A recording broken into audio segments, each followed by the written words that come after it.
Je m'appelle Amber Atwood. J'ai 34 ans. Il y a 3 semaines, ma mère s'est tenue devant 60 personnes, lors du 90e anniversaire de ma grand-mère. Elle a tendu une bague en diamant à ma sœur, une montre en or à mon frère, et à moi, une boîte à bijoux vide. La salle a ri. Quelques personnes ont détourné le regard. Ma mère a souri, comme si elle venait d'accomplir l'acte le plus généreux de sa vie. Mais, sous la table, la main de ma grand-mère, âgée de 90 ans, tremblant légèrement mais avec détermination, s'est refermée sur la mienne. Elle a glissé un morceau de papier plié dans ma paume. 7 mots, écrits de sa main. 7 mots qui ont détruit tout ce que ma mère avait mis 34 ans à construire. Avant de vous révéler le contenu de ces 7 mots, prenez s'il vous plaît un moment pour cliquer sur j'aime et vous abonner. Mais faites-le seulement si vous appréciez vraiment cette histoire. Laissez aussi votre ville et leur local dans les commentaires. J'adore savoir d'où vous m'écoutez. Maintenant, laissez-moi vous ramener 3 semaines avant cette fête, au jour où ma mère m'a souri pour la première fois, et où j'ai su que quelque chose clochait. Je vis à Millbrook. C'est une petite ville, avec un seul feu rouge, 2 restaurants, et aucune prétention. Je suis architecte paysagiste. Je dirige ma propre petite entreprise, seul, depuis un studio loué. J'ai une table à dessin dans la cuisine, et des échantillons de terre dans la salle de bain. Je ne suis pas riche. Je ne suis pas impressionnante, selon les critères de ma famille. Mais j'ai bâti cela moi-même, et cela compte beaucoup pour moi. La famille Atwood fonctionne sur un principe unique. Ma mère, Judith, décide de qui a le droit d'en faire partie. Elle s'occupe du plan de table à Thanksgiving. Elle détermine qui reçoit l'invitation pour le réveillon de Noël. Elle contrôle les discussions de groupe, les photos de famille, et la version officielle de l'histoire. Si Judith dit que vous êtes accepté, vous l'êtes. Si elle dit que vous êtes exclu, le reste de la famille suit le mouvement. Je suis exclu depuis l'âge de 22 ans. Ma sœur, Paige, a 37 ans. Elle s'est récemment fiancée à Brandon Mercer, un directeur d'agence bancaire, avec une poignée de main ferme et un don certain pour toujours donner raison à ma mère. Paige est l'enfant prodige. Elle appelle Judith tous les matins. Elle lui apporte des fleurs chaque dimanche. Elle publie des photos de famille avec des légendes comme « béni au-delà de toute mesure ». Mon frère, Grant, a 31 ans. Il porte le nom de la famille, et cela suffit amplement. Il ne crée pas de problème. Mais il ne les arrête pas non plus. Et puis, il y a moi. Celle qui fait 4 heures de route, aller-retour, chaque samedi, pour voir ma grand-mère, Dorothy. Je tonds sa pelouse. Je nettoie ses gouttières. Je répare les poteaux de sa clôture, qui pourrissent à chaque printemps. Je m'assois sur son porche, je bois du thé glacé, et j'écoute des histoires sur mon grand-père, décédé bien avant ma naissance. Mais, dans la version de ma mère, je ne rends visite à grand-mère que pour son argent. C'est l'histoire que Judith raconte. C'est l'histoire que tout le monde croit. Tout le monde, sauf Dorothy. Il y a 12 ans, j'avais 22 ans. Je sortais tout juste de l'université, encore assez naïve pour croire que l'honnêteté fonctionnait dans ma famille. Je suis passé chez ma mère, pour déposer une carte d'anniversaire, et j'ai vu un relevé bancaire sur le comptoir de la cuisine. Un compte joint, au nom de Dorothy Harmon et Judith Atwood. 3 retraits en 2 mois, totalisant 15 000 €. Sur les lignes de motifs, rénovation de cuisine, mise à niveau des appareils électroménagers, acompte pour l'entrepreneur. Ma grand-mère n'a aucune cuisine en cours de rénovation. Ma mère, oui. J'ai posé la question. C'est tout ce que j'ai fait. J'ai dit, maman, est-ce que grand-mère sait que tu tires de l'argent de son compte? Le visage de Judith est devenu livide, puis écarlate. On ne remet pas sa mère en question, Amber. Et on ne l'audite certainement pas. J'ai répondu, je n'audite pas. Je pose juste une question. Ce fut la dernière conversation honnête que nous ayons jamais eue. En l'espace d'une semaine, je suis devenu l'enfant difficile. Judith a dit à Paige que j'étais jalouse de la famille. Elle a dit à Grant que je cherchais à créer des ennuis. Elle a raconté aux cousins que j'essayais de monter grand-mère contre tout le monde. L'étiquette est restée, parce que les étiquettes sont faciles à coller, et que la vérité est compliquée. Je l'ignorais à l'époque, mais ma grand-mère a absolument tout vu. Elle a vu les retraits d'argent. Elle a vu ce changement d'étiquette. Elle a vu sa propre fille commencer à isoler le seul petit enfant qui était réellement présent. Et elle a décidé de réagir. Cette même année, en 2013, Dorothy a découvert quelque chose de bien pire que ses retraits. Judith avait discrètement ajouté son nom sur l'acte de propriété de la maison familiale des Harmon, en tant que copropriétaire. Si Dorothy venait à décéder, la maison contournerait tout testament, et serait transférée directement à Judith. Sans passage devant le juge, sans la moindre question. Dorothy a appelé un avocat, en septembre de cette année-là. Son nom était Thomas Callaway. Et ce qu'elle a construit avec lui au cours des 12 années suivantes, je ne l'ai appris que plus d'une décennie plus tard. 3 mois avant la fête, Judith a annoncé qu'elle organisait la célébration du 90e anniversaire de ma grand-mère, au très chic Brewood Country Club. Plus de 60 invités, un dîner avec traiteur, un diaporama, et des discours de la famille. Elle m'a appelé un mardi soir. Sa voix avait cette douceur si particulière, celle qu'elle utilise quand elle a besoin de quelque chose. En B, j'ai besoin de toi pour le traiteur, le diaporama, les fleurs, et le digi. Paige et moi, nous nous occuperons des discours et du plan de table. Est-ce que je fais un discours, ai-je demandé. Un silence. C'est un hommage familial, chérie. Nous avons besoin de personnes qui sont proches de grand-mère. J'ai encaissé la remarque. La femme qui conduit 4 heures chaque samedi, n'est pas assez proche. La femme qui a choisi une robe assortie, n'est pas assez proche. Mais la fille qui voit Dorothy peut-être 3 fois par an, elle prendra la parole. J'ai ravalé ma fierté. J'ai appelé ma grand-mère à la place. Grand-mère, savais-tu que maman organise une fête pour toi? J'en ai entendu parler, a répondu la voix égale et calme de Dorothy. Elle me l'a dit la semaine dernière. Es-tu d'accord avec ça? Viens à la fête, mon bébé. C'est tout ce dont j'ai besoin de ta part. Quelque chose dans son ton m'a fait hésiter. Elle parlait comme une femme qui connaissait déjà la fin d'une histoire, alors que celle-ci était encore en train d'être racontée. J'en serais resté là, mais ce vendredi, j'ai appelé Paige pour le fleuriste. Elle n'a pas répondu, et l'appel a basculé sur la messagerie vocale. Un peu tard, mais juste assez longtemps pour que je l'entende parler à Brandon en arrière-plan. Maman va faire le truc des bijoux à la fête. Ça va être tellement génial. Brandon a ri. La voix de Paige s'est faite plus basse. Elle va enfin avoir ce qu'elle mérite. Rien du tout. La messagerie a bipé. J'ai sauvegardé l'enregistrement. Je ne sais pas pourquoi. En fait, si, je sais très bien pourquoi. 2 semaines avant la fête, j'ai récupéré Dorothy pour ce qu'elle appelait un rendez-vous. Elle n'a pas précisé où. J'ai supposé que c'était chez le médecin. Son créneau habituel du mardi. Mais au lieu de tourner à gauche sur la route 9, elle m'a indiqué la droite. First National, sur la rue principale. La banque. Je dois régler quelque chose. Je me suis garé. Elle est entrée d'un pas assuré. Sa canne lui servait pour l'équilibre, pas par nécessité. Je me suis assise dans le hall, lisant un magazine sur des maisons au bord d'un lac que je ne pourrais jamais m'offrir. Elle a disparu dans un bureau privé, avec un banquier, pendant 15 minutes. Quand elle est ressortie, elle a glissé quelque chose de petit et froid dans ma main. Une clé. En laiton, plate, le genre de clé qui ouvre un coffre-fort à la banque. Garde ça dans ton sac à main, juste au cas où. Au cas où quoi? Elle m'a regardé. Un regard direct, vif, de la même manière qu'elle vous regarde quand elle a 3 coups d'avance aux dames. Au cas où tu aurais besoin d'ouvrir ce qui t'appartient. Je n'ai pas insisté. Ma grand-mère parle quand elle l'a décidé, et on apprend à respecter cela. Sur le chemin du retour, elle était fidèle à elle-même. Elle a fait une remarque sur la nouvelle boîte aux lettres des Henderson. Elle a demandé si j'avais de beaux projets en cours. Elle a fredonné sur du Patsy Cline, à la radio. Mais une fois, juste une fois, elle s'est tue et a dit, tu me rappelles ton grand-père. Lui non plus, il ne se souciait jamais des choses qui brillent. J'ai serré sa main au feu rouge, pensant qu'elle devenait sentimentale. Elle ne l'était pas. Je ne pouvais pas te donner cette clé plus tôt, me confierait-elle des mois plus tard. Si ta mère l'avait trouvée, elle aurait essayé de tout détricoter. Je devais attendre le bon moment. Le bon moment était dans 2 semaines. J'ai passé la semaine suivante à faire des calculs.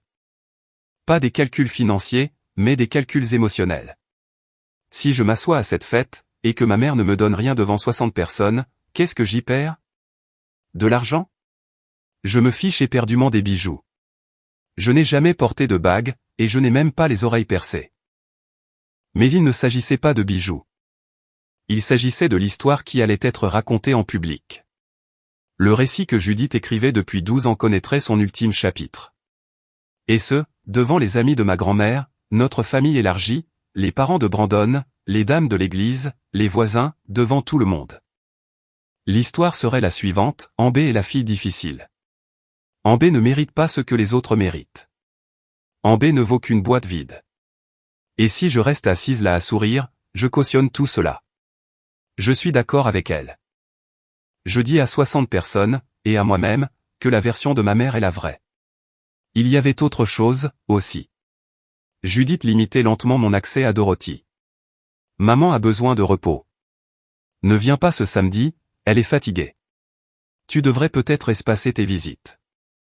Chaque demande semblait raisonnable, prise isolément. Mais mise bout à bout, elle formait un mur. Et si je laissais passer l'humiliation de la fête, Judith obtiendrait la preuve sociale dont elle avait besoin pour terminer le travail. La fille difficile, qui n'a rien eu, et qui continue de traîner dans les parages. Il est clair qu'elle n'en veut qu'à l'argent, coupons-lui les ponts définitivement. Voilà donc ce qui m'attendait. Perdre ma dignité, perdre ma grand-mère, et perdre le seul membre de la famille qui m'ait jamais donné l'impression d'exister. 60 personnes s'apprêtaient à regarder ma mère me dire que je valais une boîte vide. Et si je ne disais rien, chacune d'entre elles le croirait. J'ai failli ne pas y aller. Failli. Mais Dorothy m'avait demandé de venir, et je tiens toujours mes promesses. 4 jours avant la fête, Judith nous a convoqués chez elle pour une réunion logistique. La table à manger était recouverte de plans de table, et de menus d'essai. Paige était assise les jambes croisées, faisant défiler des polices d'écriture pour le programme. Grant était adossé au comptoir, mangeant des raisins. Judith nous a tendu à chacun un emploi du temps imprimé. Après le dîner, je ferai un court discours. Ensuite, nous procéderons à la remise des bijoux. Une remise, ai-je demandé. Je vais diviser certaines des pièces de famille de grand-mère, a-t-elle souri. La bague de fiançailles en diamant ira à Paige, puisqu'elle fonde une famille, et que cela représente l'engagement. La montre à gousset en or ira à Grant. Il porte le nom des Atwood. Et moi. Son sourire s'est élargi. Quelque chose de spécial. Paige a couvert sa bouche. Pas pour cacher sa surprise, mais pour dissimuler un sourire narquois. C'est quoi, ai-je demandé. C'est une surprise, ma chérie. J'ai regardé Grant. Il étudiait ses raisins, comme s'il détenait le secret de la fusion froide. Il n'allait pas dire un mot. Après que Judith eut quitté la pièce pour répondre au téléphone, j'ai commencé à rassembler mes affaires. Paige s'est penchée vers moi. Tu devrais être reconnaissante que maman t'inclut, tout simplement. La plupart des gens, dans ta position, ne recevraient même pas d'invitation. Je me suis figé. Ma position? Tu sais très bien ce que je veux dire. Ouais, Paige, je savais. C'était la première fois que quelqu'un dans ma famille le disait à voix haute. Pas la fille difficile, pas la fauteuse de troubles. Ma position, comme un rang, comme une caste. Il y avait une hiérarchie, et j'étais tout en bas. Et tout le monde dans cette cuisine le savait. Grant a mis un autre raisin dans sa bouche, et n'a absolument rien dit. J'ai conduit pour rentrer chez moi, les 2 mains blanches crispées sur le volant, et avec une clarté d'esprit que je n'avais pas ressentie depuis des années. Ce soir-là, j'ai roulé jusqu'à chez Dorothy. Elle était sur le porche, là où elle s'installe toujours quand il fait beau. Sa chaise à bascule, une couverture en laine sur les genoux, et un verre de thé glacé perlant de condensation sur la rambarde. Je me suis assise à côté d'elle, et je lui ai tout raconté. Le planning, les bijoux, le commentaire de Paige, le quelque chose de spécial. Dorothy n'a pas bronché. Je sais. Tu sais, Paige m'en a parlé la semaine dernière, elle s'en vantait. Elle n'a même pas réalisé ce qu'elle révélait. Je l'ai dévisagé. Et tu es d'accord avec ça?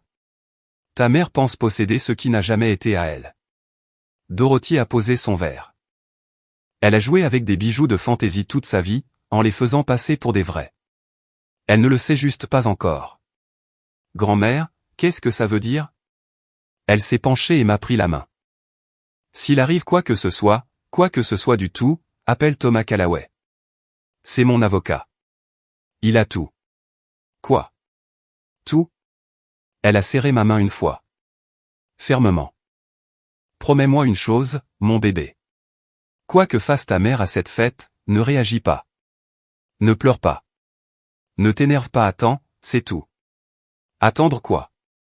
Que la vérité fasse son propre travail. Je suis resté avec elle jusqu'à l'apparition des lucioles. Elle a fredonné. J'ai essayé de respirer calmement. Elle n'avait pas peur. Elle n'était pas en colère. Elle était autre chose. Quelque chose pour lequel je n'ai trouvé le mot que plus tard. Préparée. Elle était préparée. Je lui ai promis de ne pas réagir. J'ai promis d'attendre. Et 3 jours plus tard, assise dans cette salle de bal, avec une boîte vide entre les mains et le sourire de ma mère me brûlant le visage à l'autre bout de la pièce, j'ai compris exactement pourquoi elle avait besoin que je tienne cette promesse. Le jour de la fête est arrivé comme un verdict. Le Briarwood Country Club. Des nappes blanches, des centres de table en pivoine, un projecteur loué diffusant en boucle 60 ans de la vie de Dorothy Harmon. J'avais passé 3 jours à créer ce diaporama. Chaque photo numérisée à la main. Chaque transition synchronisée sur du Ella Fitzgerald, parce que ma grand-mère adore Ella Fitzgerald. 63 invités. Le côté Harmon remplissait 2 longues tables. Tante Margie, avec ses lunettes de lecture sur une chaîne. Oncle Phil, dans son seul beau blazer. Un défilé de cousins que je vois une fois par an. Les parents de Brandon étaient assis près de l'avant, raffinés et souriants. Les amis de l'église se regroupaient près du buffet des desserts. Les voisins de Maple Lane avaient pris les sièges près de la fenêtre. Judith est arrivée la dernière. Robe noire, boucle d'oreilles en perles. Le genre d'entrée qui exige des applaudissements. Elle a flotté à travers la pièce, acceptant les compliments pour une fête qu'elle n'avait pas organisée. Oh, tu as tout préparé si merveilleusement, Judith. Mais bien sûr, disait-elle en touchant sa clavicule. La famille, c'est tout pour moi. Je me tenais dans un coin, ajustant une composition florale qui n'en avait pas besoin. Personne ne m'a remercié. Personne ne m'a regardé. Les 3 boîtes en velours reposaient sur une petite table, près du pupitre. 2 étaient enveloppées d'un ruban ivoire. Neuve, polie, élégante. La 3e était plus ancienne, sans ruban, légèrement éraflée. Elle ressemblait à une réflexion de dernière minute, parce que c'était le but. Dorothy est entrée au bras de l'oncle Phil. 90 ans, le dos droit, les yeux balayant la pièce comme un général inspectant un champ de bataille. Elle portait sa robe vert sauge, celle qu'elle réserve pour les occasions qui comptent. Elle m'a repéré à l'autre bout de la salle. Nos regards se sont croisés. Elle m'a fait un tout petit signe de tête. Je lui ai rendu son signe, et la salle s'est installée pour ce que tout le monde croyait être une fête d'anniversaire.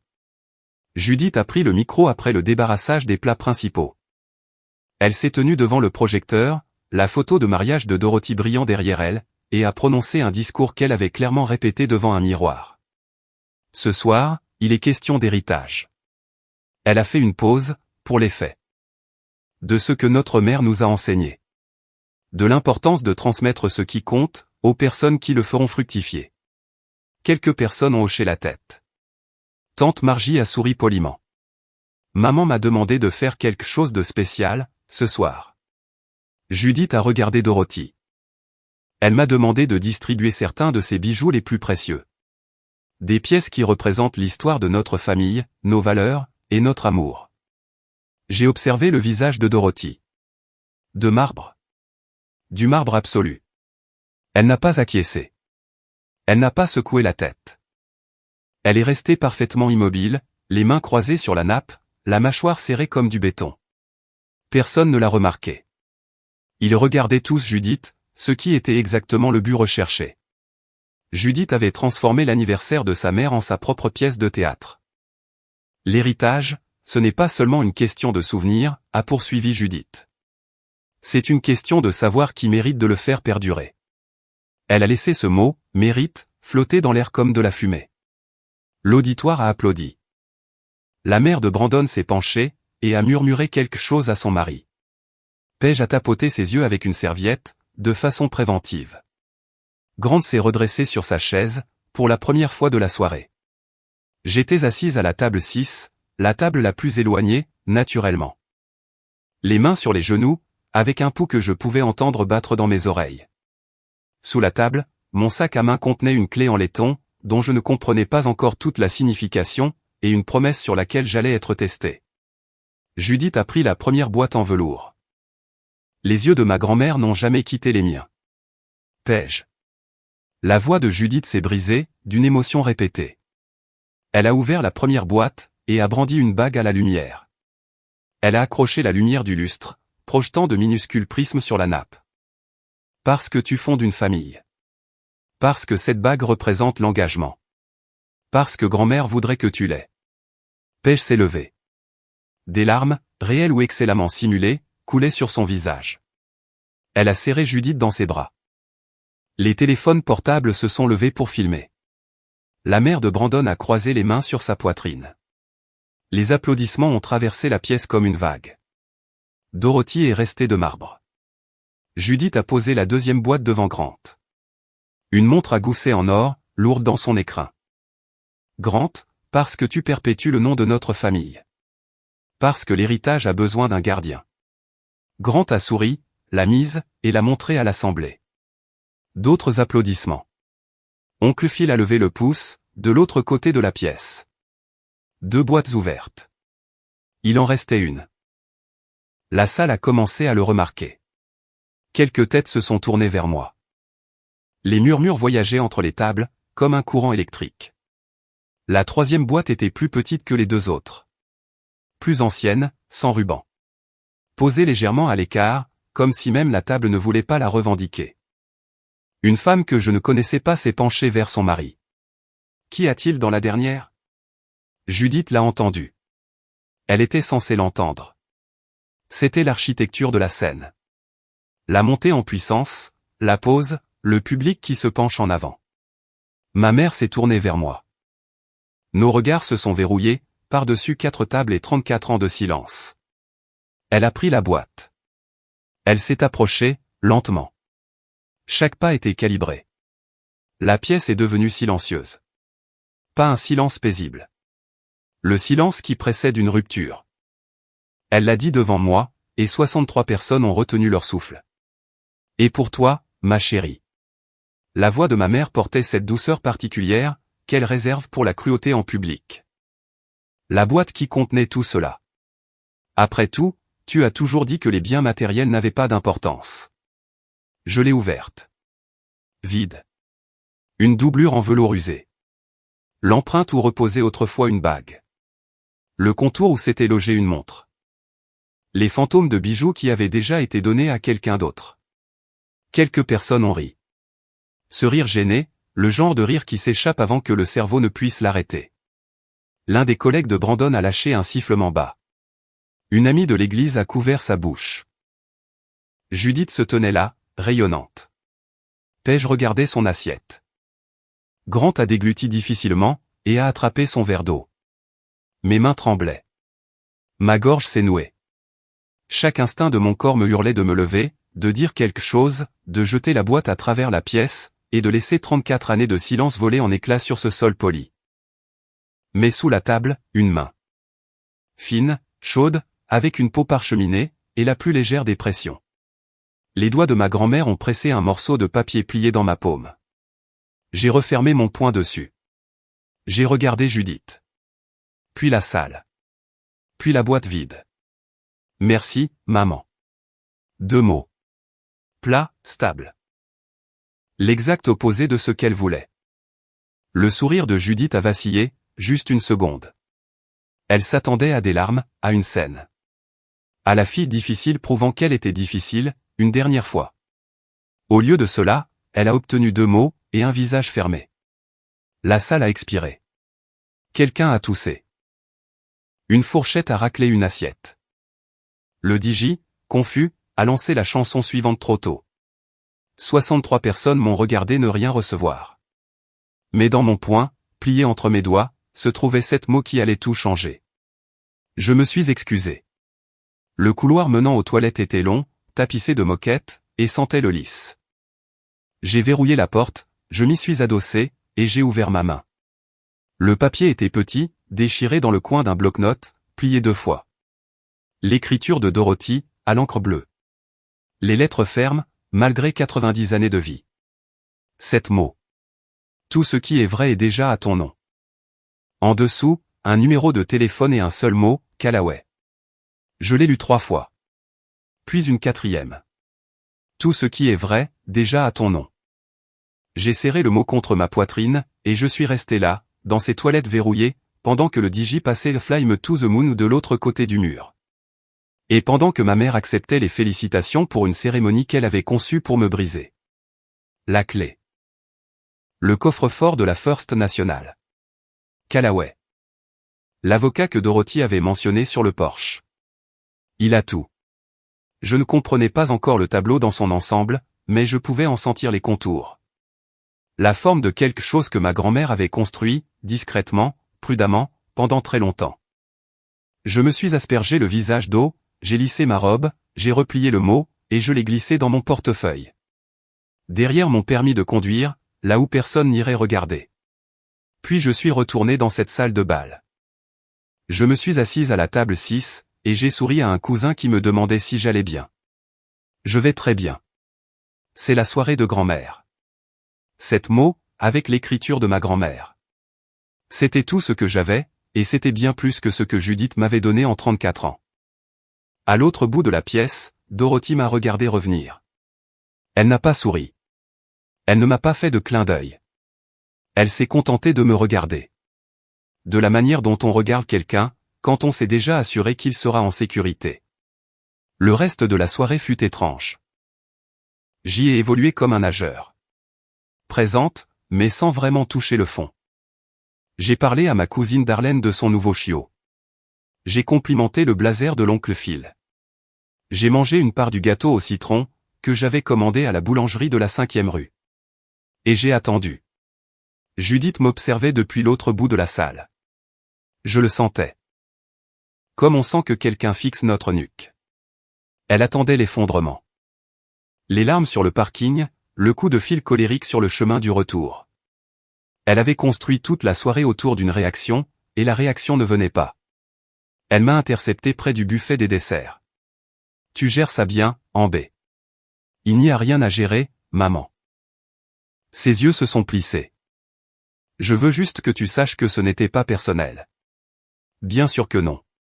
Elle a scruté mon visage à la recherche d'une faille, n'a rien trouvé. Elle s'est éloignée, les épaules plus tendues qu'à son arrivée.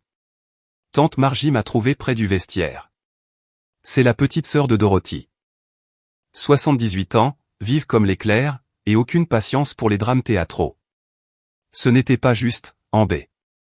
Elle l'a dit doucement. Comme on parle quand on a honte de sa propre famille. Ce n'était pas juste, et tout le monde dans cette pièce le sait. C'est bon, tante Margie. Ce n'est pas bon. Mais je sais que tu le sais déjà. Elle m'a serré le bras, et est partie. À la fin de la soirée, j'ai retrouvé Dorothy à sa table. Elle était assise seule, ses doigts traçant le contour de son verre d'eau. Tous les autres étaient partis récupérer leur manteau. Nos regards se sont croisés. Elle m'a fait ce petit signe de tête à nouveau. Petit, et assuré. Tu as bien agi. J'ai soutenu son regard et j'ai pensé, quoi que tu aies fait, grand-mère, je te fais confiance. Le trajet du retour s'est fait dans le noir. La route 9, de nuit, se résume au phare, au silence, et à un cerf occasionnel figé sur le bas-côté. Dorothy était assise sur le siège passager, les mains sur les genoux. Elle n'a pas prononcé un mot pendant les 20 premières minutes. Moi non plus. Le genre de silence qui n'a pas besoin d'être comblé. Puis, sans tourner la tête, la boîte était vide, mon bébé. Elle l'a toujours été. Ma prise s'est resserrée sur le volant. Que as-tu fait, grand-mère? J'ai fait ce que j'aurais dû faire il y a des années. Le jour où ta mère t'a fait pleurer pour la première fois à cette table à manger.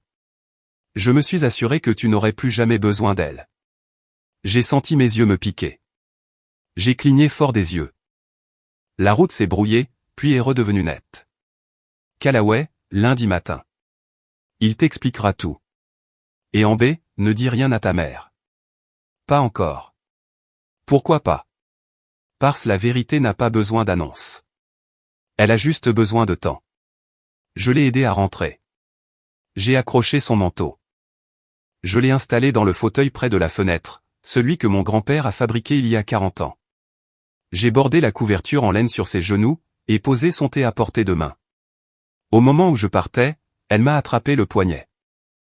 Sa poigne était plus forte qu'on ne l'attendrait d'une femme de son âge. Tu as toujours été ma préférée. Pas parce que tu étais parfaite, mais parce que tu étais vraie. J'ai réussi à atteindre ma voiture avant de commencer à pleurer. Pas les pleurs de quand on a mal. Les pleurs de quand quelqu'un vous dit enfin la chose que vous avez attendu toute votre vie d'entendre. Lundi était dans 48 heures. Je n'ai dormi ni l'une ni l'autre de ces nuits. Je suis juste resté allongé là, dans le noir, avec une clé en laiton dans mon sac, un mot plié dans mon portefeuille, et le son de la voix de ma grand-mère disant « Vrai, vrai, vrai ». Donc, à ce stade, je suis allongé dans mon lit, à fixer le plafond, avec un mot plié dans mon portefeuille, une clé dans mon sac à main, et aucune idée de ce que lundi va apporter. Voici ce que j'aimerais savoir de vous. Option 1, vous appelez dès lundi matin à la première heure. Option 2, vous confrontez d'abord votre mère, et exigez des réponses. Laissez un 1 ou un 2 dans les commentaires. Et honnêtement, je comprends les deux choix. Maintenant, laissez-moi vous dire ce que j'ai réellement fait. Lundi, 8h01. J'avais déjà le téléphone en main. Une sonnerie. 2. Une voix de femme. Professionnelle. Chaleureuse. Callaway et associé. Bonjour, je suis en Atwood. Dorothy Harmon est ma grand-mère. Elle m'a dit d'appeler. Un blanc. Puis, oh, mademoiselle Atwood. Oui, monsieur Callaway attendait votre appel. Attendant. Pas, laissez-moi vérifier son emploi du temps. Pas, puis-je prendre un message? L'attendant. Comme si une place m'avait été réservée à une table dont j'ignorais l'existence. Pouvez-vous passer à 14 heures aujourd'hui? Je le pouvais. C'était à 4 heures de route. J'allais le faire. Sur la route, quelque part après la limite du comté, mon téléphone a sonné. Judith. En B. Nous devrions parler de la fête. Sa voix était mesurée, contrôlée. La voix qu'elle utilise quand elle vérifie les dommages structurels. Je trouve que tu as vraiment bien géré la situation. Elle me jaugeait. Elle testait pour voir si j'allais faire des histoires. Merci, maman. Je veux juste que tu saches que ça partait d'un bon sentiment. La boîte était symbolique. Je sais. Bien. Un instant de silence. On devrait déjeuner ensemble un de ces jours. Bien sûr. On s'appelle. J'ai raccroché, et je me suis inséré sur l'autoroute. Ce fut la dernière conversation normale que Judith et moi aurions jamais eue.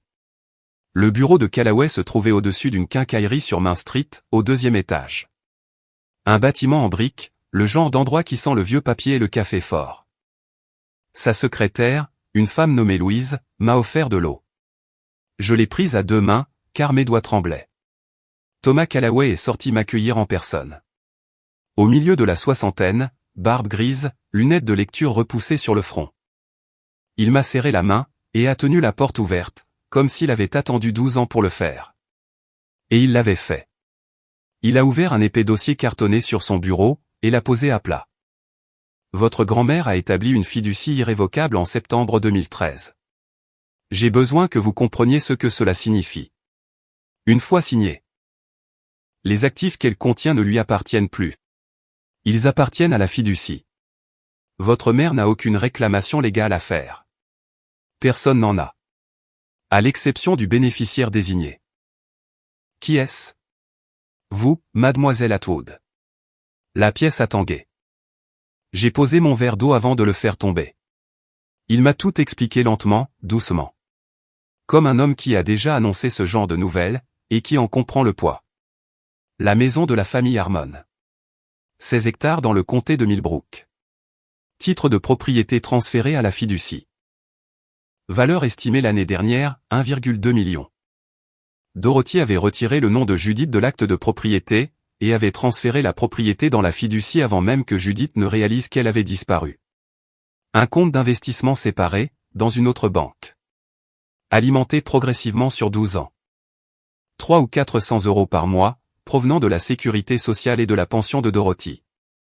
La croissance composée l'avait porté à environ 480 000 €. Et la collection de bijoux d'origine. La vraie bague de fiançailles, la vraie montre à gousset, une broche, une parure de boucles d'oreilles en perles. Tout était stocké dans le coffre-fort de la First National. La clé dans mon sac à main. Valeur totale d'environ 1,9 million €. Les pièces que votre mère a distribuées lors de la fête sont des reproductions, a déclaré Callaway. Votre grand-mère les a fait réaliser sur commande en 2012, l'année précédant la création de la fiducie. De haute qualité, convaincantes à l'œil nu, mais ce sont des reproductions malgré tout. Je suis restée assise là un long moment. Pas à cause de l'argent. Mais parce que ma grand-mère avait passé 12 ans, seule, en silence, à construire un mur entre moi et la cruauté de ma mère. Elle voulait que vous sachiez, a dit Callaway, que vous n'avez jamais été une réflexion de dernière minute. Pourquoi n'a-t-elle pas simplement dit quelque chose? Affronter ma mère. Callaway s'est adossé à son fauteuil. Elle l'a fait, en 2010. Il m'a raconté l'histoire. Dorothy a fait asseoir Judith, et lui a dit directement qu'elle n'approuvait pas la façon dont Amber était traité. Que ses étiquettes étaient injustes, et que les libertés prises avec ses finances étaient inacceptables. La réponse de Judith, tu vieillis, maman. Tu ne comprends plus les dynamiques familiales. Après cette conversation, Judith a commencé à restreindre mes visites. Grand-mère a besoin de repos. Ne viens pas ce samedi. Tu devrais peut-être espacer tes voyages. Dorothy a compris quelque chose que la plupart des gens ignorent. Vous ne pouvez pas raisonner avec quelqu'un qui contrôle le récit. Judith ne changerait pas. Elle se vengerait. Elle jouerait les victimes. Elle isolerait Dorothy encore davantage. Une confrontation directe coûterait à Dorothy la seule arme dont elle disposait, le temps. Elle a donc choisi une autre voie. Elle est allée voir Callaway. Elle a créé la fiducie. Elle s'est fait évaluer par un médecin indépendant, pour documenter ses capacités mentales. Vive, lucide, incontestable. Elle a déplacé les actifs discrètement, progressivement. Pendant des années. Elle a fait fabriquer les reproductions. Elle a attendu. Elle m'a dit un jour, a raconté Callaway, je ne peux pas changer ma fille. Mais je peux m'assurer que ma petite fille n'aura jamais besoin d'elle. J'ai couvert mon visage de mes mains. Puis j'ai posé la question qui me brûlait les lèvres depuis l'instant où j'avais déplié ce mot. Pourquoi ne me l'a-t-elle pas dit plus tôt?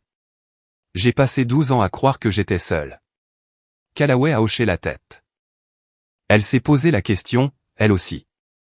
Elle m'a dit que c'était la seule chose qu'elle ferait différemment. Mais si Amber savait, elle confronterait sa mère. Et Judith trouverait un moyen de tout détruire avant que ce ne soit sécurisé. Elle avait raison. Je l'aurais fait. À 22 ans, à 25 ans, à 30 ans, je l'aurais jeté au visage de Judith. Et Judith aurait trouvé un moyen de tout détricoter. Dorothy m'a protégé en me laissant patienter. Cela lui a coûté. Cela m'a coûté. Mais ça a tenu bon. Avant de partir, j'ai dit clairement les choses. Je ne veux pas utiliser ça contre eux. Je n'ai rien demandé, et je ne veux pas me venger. Callaway a respecté ma décision, mais il a posé ses lunettes sur le bureau, et m'a regardé directement. Mademoiselle Atwood, la vérité sortira d'elle-même. Votre sœur vient de se fiancer.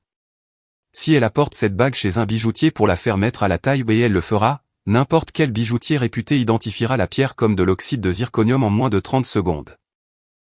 Je n'y avais pas pensé. Pareil pour la montre à gousset. Si votre frère l'a fait nettoyer par un professionnel, ils s'en rendront compte.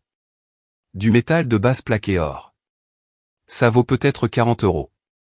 Combien de temps me reste-t-il? Des semaines, peut-être moins. Ces choses ont tendance à aller vite quand quelqu'un se fiance. Il a glissé une carte de visite sur le bureau. Si votre mère vous contacte, ou si un avocat vous contacte, appelez-moi en premier. Ne répondez à rien sans m'en parler. Je l'ai remercié, je lui ai serré la main, et j'ai marché jusqu'au parking. Je suis resté assise dans ma voiture pendant un long moment, moteur éteint, avec la boîte vide sur le siège passager. Je l'avais apporté avec moi. Je ne sais pas pourquoi. Peut-être parce que c'était la seule chose que ma mère m'avait jamais donnée qui s'avérait être exactement ce qu'elle paraissait être. Vide. Honnête. Et maintenant, la chose la plus précieuse que je possédais. Parce qu'elle m'avait mené à tout le reste. J'ai conduit pour rentrer, les fenêtres baissées et la radio éteinte. Mon téléphone restait éteint sur le siège. Pas d'appel, pas de texto. Juste la route, les arbres, et cette étrange et lourde certitude que ma grand-mère avait passé 12 ans à s'assurer que j'irais bien. 2 semaines. C'est le temps qu'il a fallu. Non pas pour que je révèle quoi que ce soit, mais pour que la vérité se révèle d'elle-même.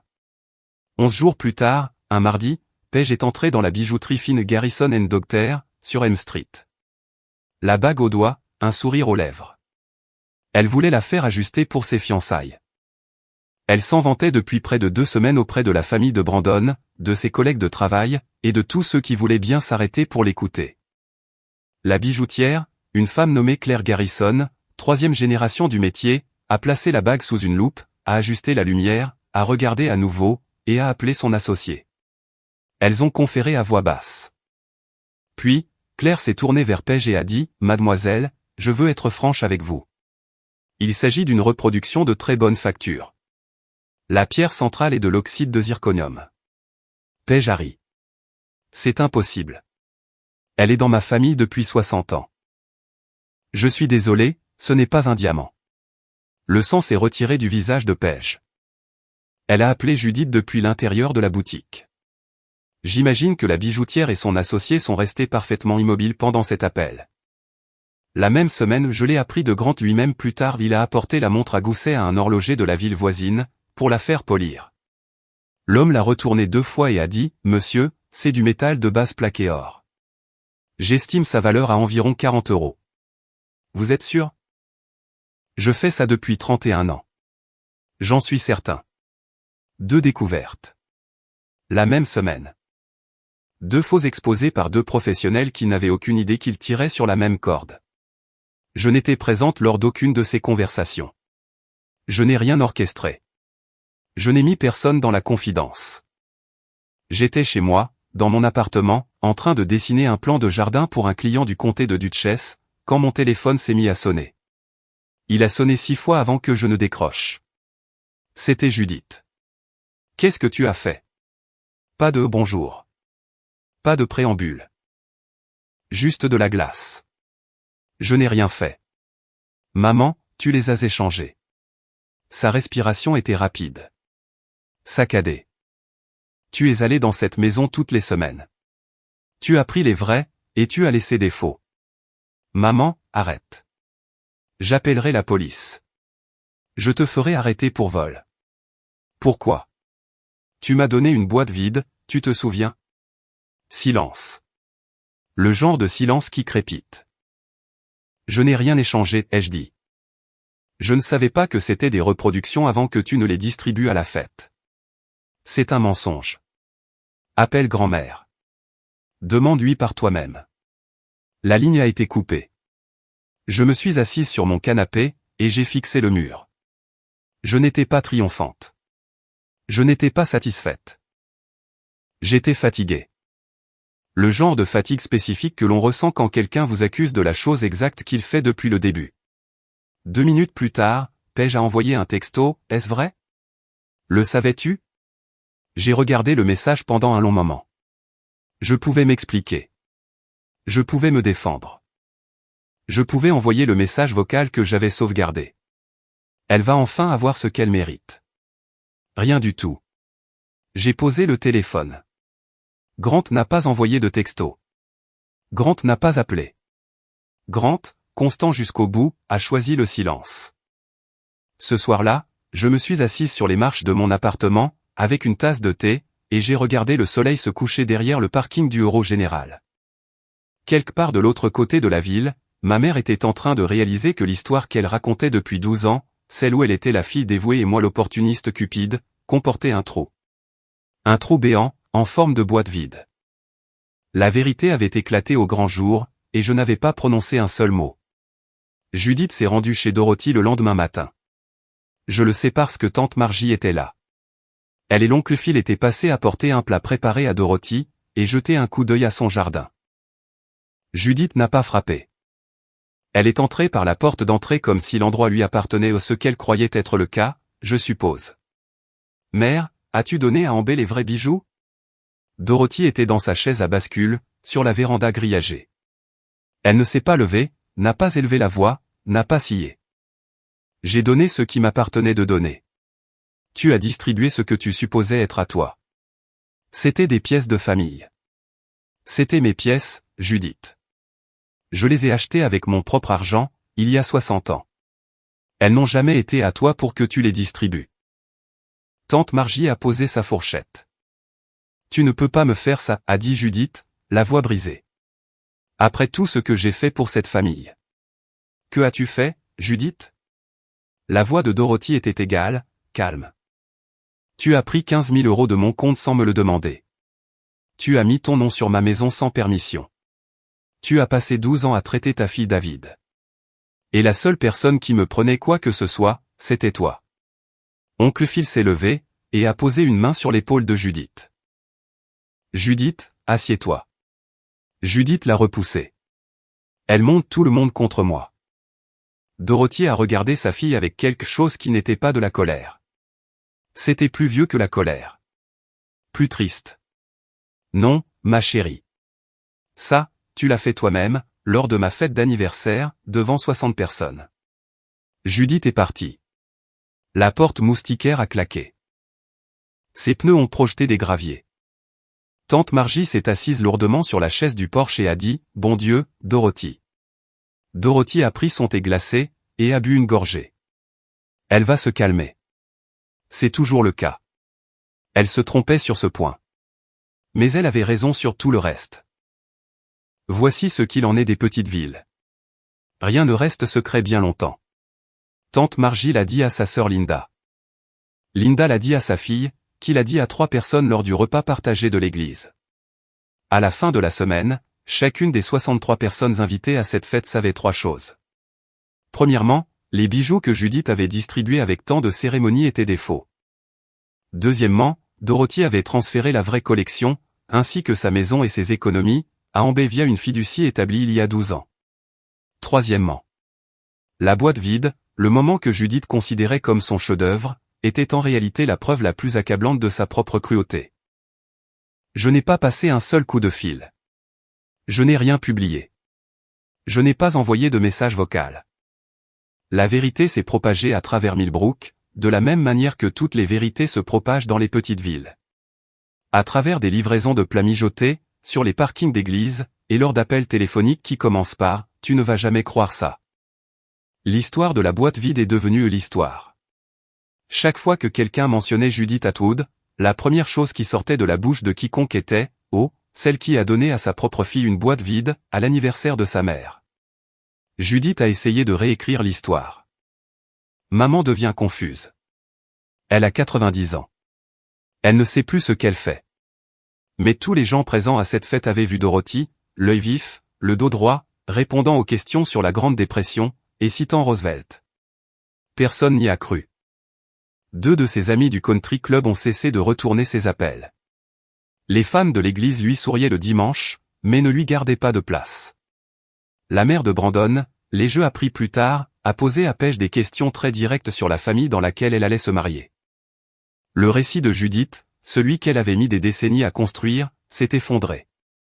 Et pour la première fois de sa vie, elle a dû faire face aux conséquences. Personne ne l'y a poussé. L'histoire a simplement fait son propre travail, exactement comme Dorothy l'avait prédit. Faisons une pause ici, parce que j'ai besoin de savoir. Option 1, vous pensez que grand-mère Dorothy aurait dû me parler de la fiducie plus tôt. Option 2, vous pensez que son timing était absolument parfait. J'ai moi-même longuement hésité à ce sujet, et je n'ai toujours pas de réponse tranchée. Laissez votre choix ci-dessous. Et si vous êtes encore là à ce stade de l'histoire, cela me dit que ça compte pour vous. Alors, allez-y, cliquez sur s'abonner pour ne pas manquer la fin, car il y a encore beaucoup à dire. Le samedi suivant, j'ai roulé jusqu'à chez Dorothy. Elle était sur le porche. Bien sûr qu'elle y était. Même chaise, même couverture, même verre de thé, perlant de condensation dans la chaleur de l'après-midi. Mais quelque chose avait changé. Elle semblait plus légère. Comme une femme qui aurait porté une valise pendant 12 ans, et l'aurait enfin posée.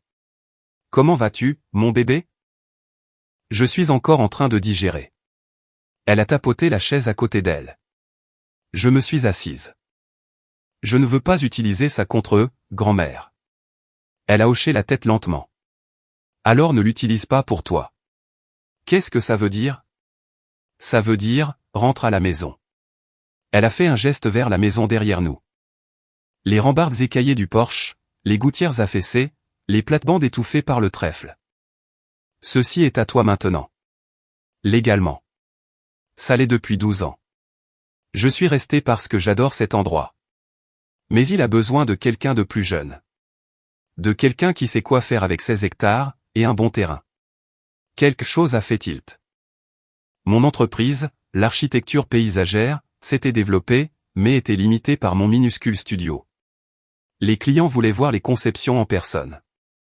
Ils voulaient marcher dans les jardins, toucher les échantillons de pierre, voir les plantations à l'échelle. 16 hectares. Tu veux que je m'installe ici ? Je veux que tu construises quelque chose ici. Quelque chose qui soit à toi. Pas à ta mère, pas à la famille. À toi. Je n'ai pas dit oui immédiatement. Je suis rentré chez moi, et j'y ai réfléchi pendant 3 jours. Puis, j'ai appelé mon propriétaire, et j'ai donné mon préavis. 2 semaines plus tard, j'étais sur le porche de Dorothy, avec un pinceau et un seau de 18 litres de peinture Sherwin-Williams, d'une couleur appelée quiétude. J'ai repeint les rambardes, réparé les poteaux de la clôture, et planté des pivoines le long de l'allée. Les roses, celles que Dorothy adore. Elle était assise dans son fauteuil, à me regarder travailler, et elle a souri. Le genre de sourire que l'on attend 90 ans pour mériter. Judith a engagé un avocat. Bien sûr qu'elle l'a fait. Il s'appelait Warren quelque chose. Un avocat plaidant du comté voisin, qui facturait 300 € de l'heure, et conduisait une voiture à 2 échéances d'une saisie. Judith lui a dit que sa mère âgée avait été manipulée, par une petite fille intrigante. Elle voulait contester la fiducie.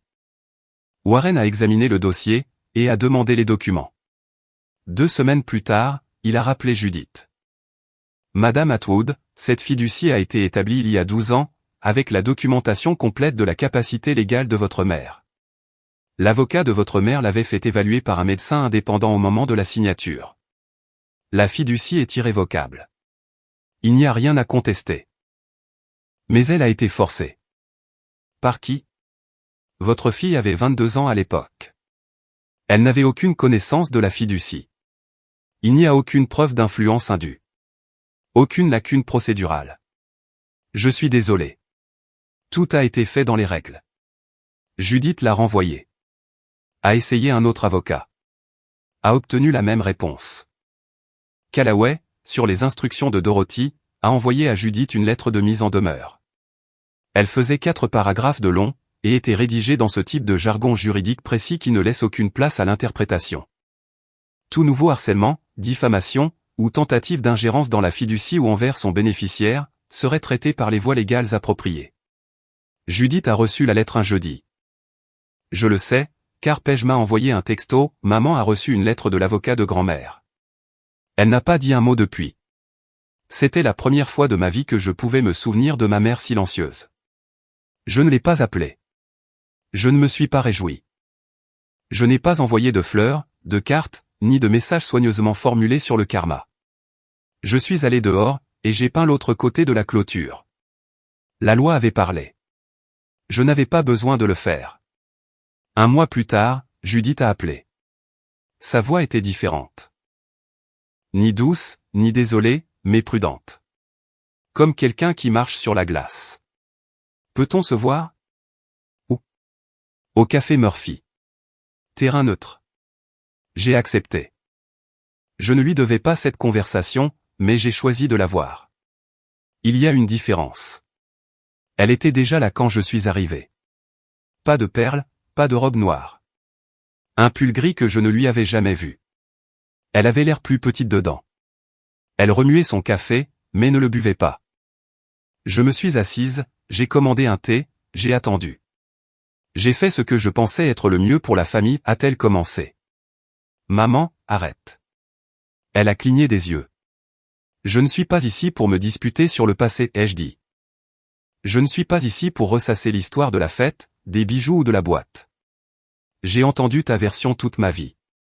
Je n'en ai pas besoin une fois de plus. Elle a ouvert la bouche, l'a refermée. Voici ce que j'ai besoin que tu comprennes. J'ai gardé une voix égale. Ni froide, ni chaleureuse, juste neutre. Je ne vais pas faire comme si la fête n'avait jamais eu lieu. Je ne vais pas faire comme si ce n'était pas délibéré. Tu as voulu me blesser devant 60 personnes. Mais je ne vais pas porter cette colère. Elle est trop lourde, et elle ne m'appartient pas. Elle a fixé son café. Si tu veux une relation avec moi, ça commence par l'honnêteté. De la vraie honnêteté. Pas du genre où tu réécris ce qui s'est passé. Pas aujourd'hui.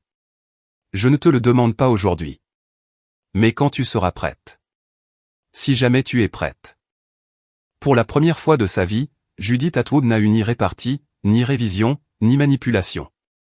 Elle est restée assise là, avec son pull gris et son café froid, et n'a rien dit. J'ai laissé de l'argent pour les 2 boissons, j'ai repoussé ma chaise, et je suis sorti à la lumière du jour. Paige a appelé un mercredi soir. J'ai failli ne pas répondre. Elle n'appelait pas pour s'excuser. Elle appelait pour pleurer. Est-ce que tu sais à quel point c'est embarrassant? Sa voix était épaisse, tremblante.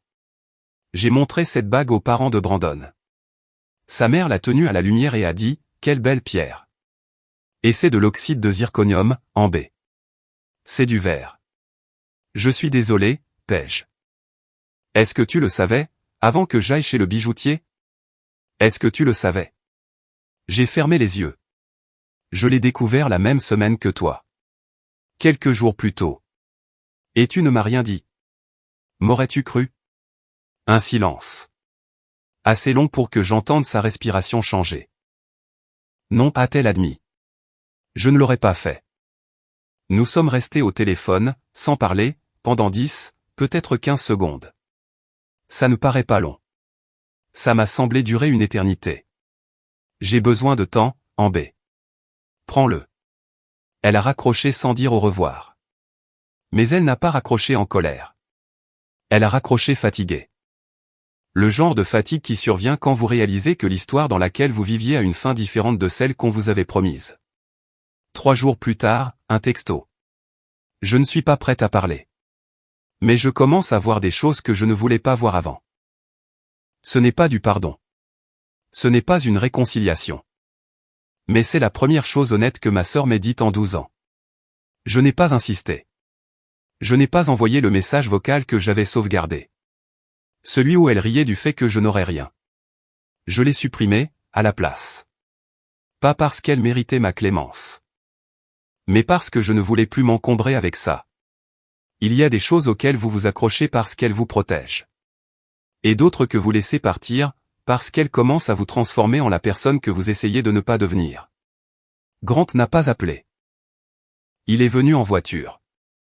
3 semaines après la révélation des bijoux, son pick-up s'est engagé sur l'allée de gravier de la maison Harmon.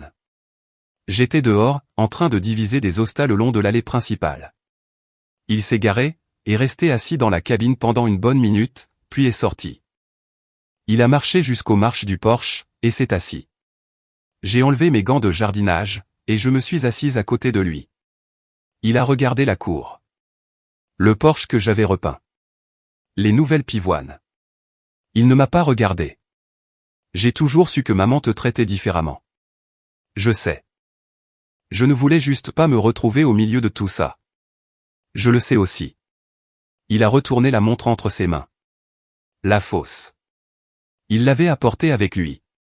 L'horloger a dit 40 balles. Ouais. Il a ri. Pas amèrement. Pas méchamment.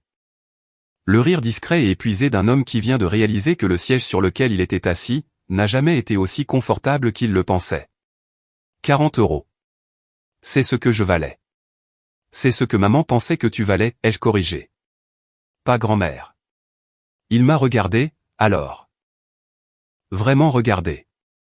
Et j'ai vu quelque chose que je n'avais pas vu sur le visage de mon frère depuis qu'il était enfant. La reconnaissance que le silence a un prix, et qu'il l'avait payé toute sa vie sans le savoir. Nous sommes restés sur ce porche pendant 1 heure. Nous n'avons pas beaucoup parlé. Nous avons regardé les ombres des arbres se déplacer sur la pelouse. À un moment donné, il a pris un pinceau, et a terminé une section de la rambarde que j'avais laissée pour le lendemain.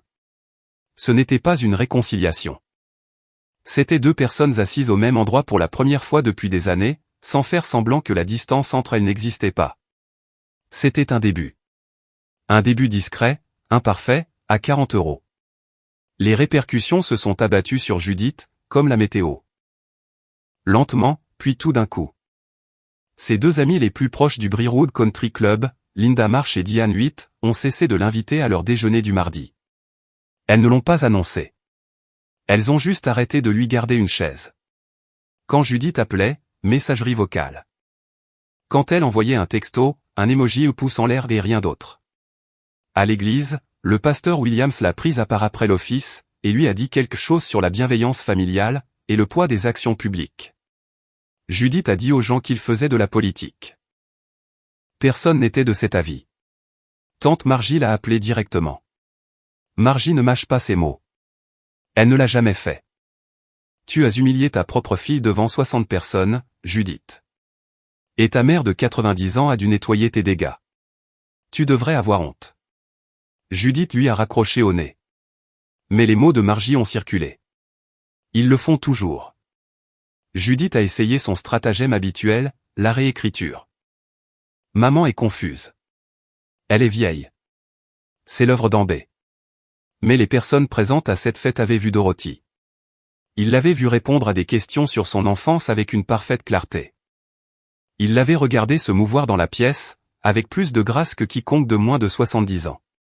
Personne n'a cru à la théorie de la confusion. Et la boîte vide.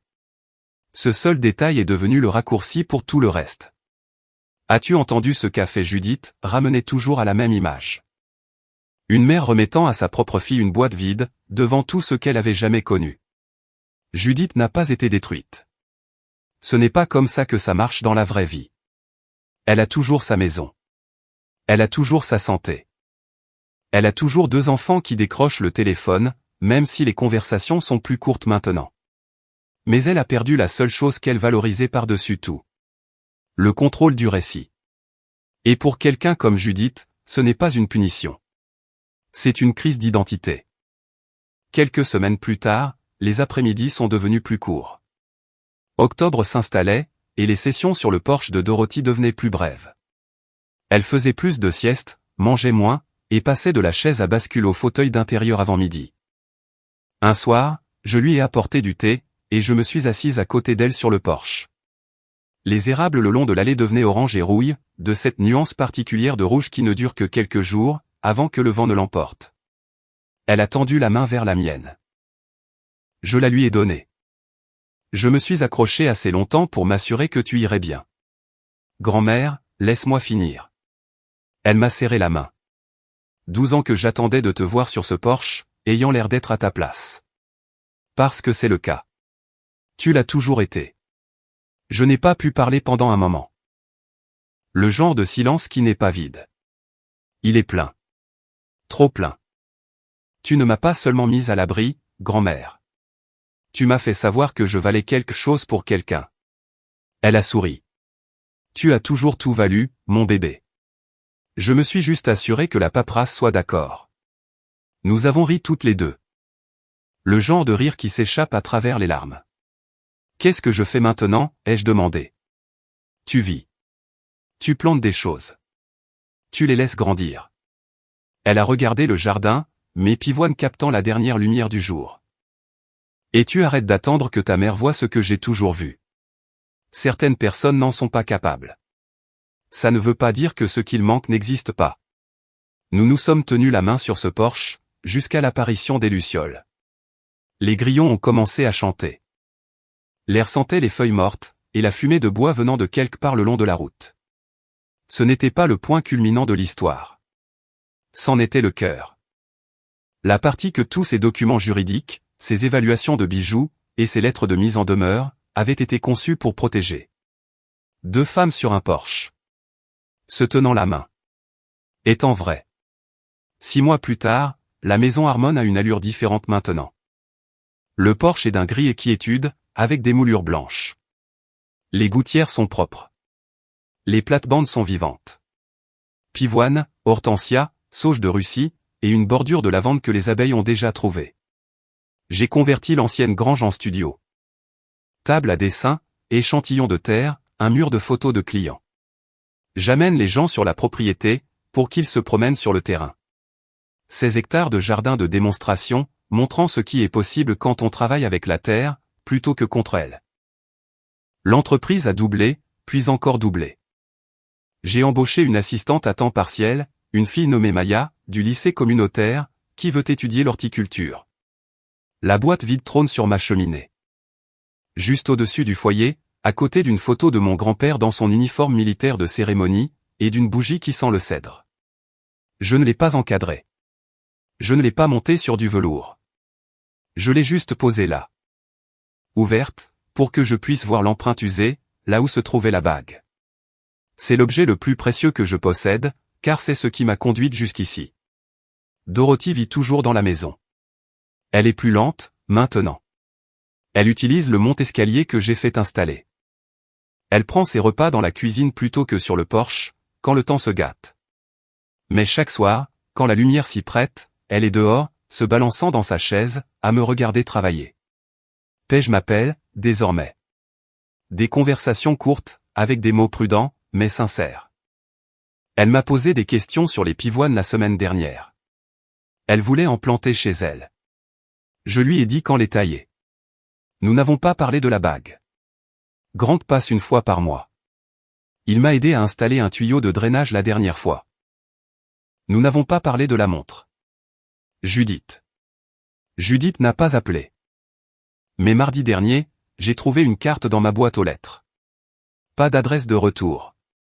Pas de signature. Juste 4 mots, avec son écriture. J'aurais dû savoir. Je suis encore en train de décider de ce que cela signifie. J'ai encadré le mot de grand-mère. Il est suspendu à côté de la porte d'entrée, à hauteur des yeux. Pile là où je le vois tous les matins en quittant la maison, et tous les soirs en rentrant. 7 mots, à l'encre bleue, sur un bout de papier arraché d'un bloc-notes. Préservé sous verre. Tout ce qui est vrai est déjà à ton nom. Certains matins, je le lis vite, comme un réflexe. Certains matins, je reste planté là, et je laisse chaque mot faire son effet. Tout. Pas une chose, pas une portion. Tout ce qui est vrai. Pas les reproductions brillantes, pas la performance, pas la démonstration publique. Le vrai. Déjà. Au passé. Fait. Avant la fête, avant la boîte, avant même que je sache qu'il fallait espérer. À ton nom. Le mien. Pas celui de Judith. Pas celui de la famille. Le mien. Parce que quelqu'un a décidé, il y a 12 ans, que je valais la peine d'être protégé. Et a ensuite passé chaque jour à s'assurer que cette protection tiendrait bon. Je pensais que l'héritage était une question d'argent. Savoir qui obtient la maison, qui obtient la bague, qui figure sur le testament. Je ne le pense plus. L'héritage, c'est savoir que quelqu'un vous a vu clairement, avec précision, sans condition. Et a choisi de s'interposer entre vous, et la chose qui essayait de vous diminuer. Même quand cela lui en a coûté. Même quand cela signifiait rester silencieux pendant 12 ans. Même quand la personne qui vous diminuait, était son propre enfant. Ma grand-mère m'a donné 7 mots. Et ces 7 mots m'ont rendu quelque chose que ma mère avait passé 34 ans à essayer de me prendre. La certitude que je compte. Pas à cause de ce que je possède. Pas à cause de ce qui est à mon nom. Mais parce que quelqu'un qui m'aimait, s'est assuré que le monde soit d'accord avec ce qu'elle savait déjà. Je touche le verre tous les matins. Merci, grand-mère, de m'avoir vu. Et ensuite, je sors, et je plante quelque chose. Si vous êtes la personne de votre famille qui reçoit la boîte vide, celle qui est ignorée, la dernière de la file, celle dont on attend qu'elle se pointe et qu'elle se taise, je veux que vous entendiez quelque chose. Regardez de plus près. Parfois, les personnes qui semblent silencieuses, sont celles qui en font le plus. Parfois, la personne assise calmement au bout de la table, est celle qui construit quelque chose pour vous, derrière des portes closes. dans un cabinet d'avocat, dans le coffre d'une banque, dans un coffre-fort dont vous ignorez l'existence. Et parfois, la chose la plus précieuse dont vous hériterez jamais, ce n'est pas une bague en diamant ou une montre en or. C'est la certitude que vous avez toujours valu la peine d'être protégé. J'ai passé 12 ans à croire que j'étais seul. J'ai passé 12 ans à penser que la seule personne qui me voyait, c'était ma grand-mère, et que tout ce qu'elle pouvait faire, c'était me tenir la main et dire des choses gentilles. J'avais tort. Elle ne se contentait pas d'observer. Elle travaillait. Discrètement, légalement, stratégiquement. Elle s'assurait que, lorsque le moment viendrait, j'aurais un sol solide sur lequel m'appuyer. Ma mère m'a donné une boîte vide, devant 60 personnes. Ma grand-mère m'a donné 7 mots, sous la table. L'un de ces cadeaux n'a rien coûté, et a été conçu pour me briser. L'autre valait près de 2 millions d'euros, et a été conçu pour me libérer. Vous comptez. Même quand les personnes qui devraient vous le dire, sont celles qui travaillent le plus dur pour vous le faire oublier. Vous comptez. Et si personne ne vous l'a dit aujourd'hui? Eh bien, je viens de le faire. La boîte vide trône toujours sur ma cheminée. Et à chaque fois que quelqu'un me pose des questions à son sujet, je leur réponds la même chose, c'est le cadeau le plus précieux que j'ai jamais reçu. Ils ne me croient jamais. Jusqu'à ce que je leur raconte l'histoire. Maintenant, vous la connaissez aussi.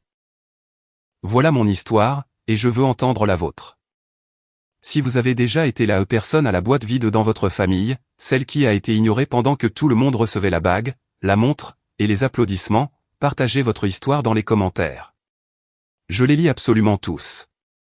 Si cela vous a touché de près, partagez-le avec quelqu'un qui a besoin de l'entendre aujourd'hui. Parfois, la bonne histoire au bon moment peut changer la façon dont quelqu'un perçoit sa propre vie. J'ai d'autres histoires comme celle-ci. Jetez un œil à la description pour la prochaine vidéo. Cela parle d'une femme dont la famille a essayé de l'effacer d'un mariage. Il ne s'attendait pas à ce qu'elle allait faire ensuite. On se retrouve là-bas.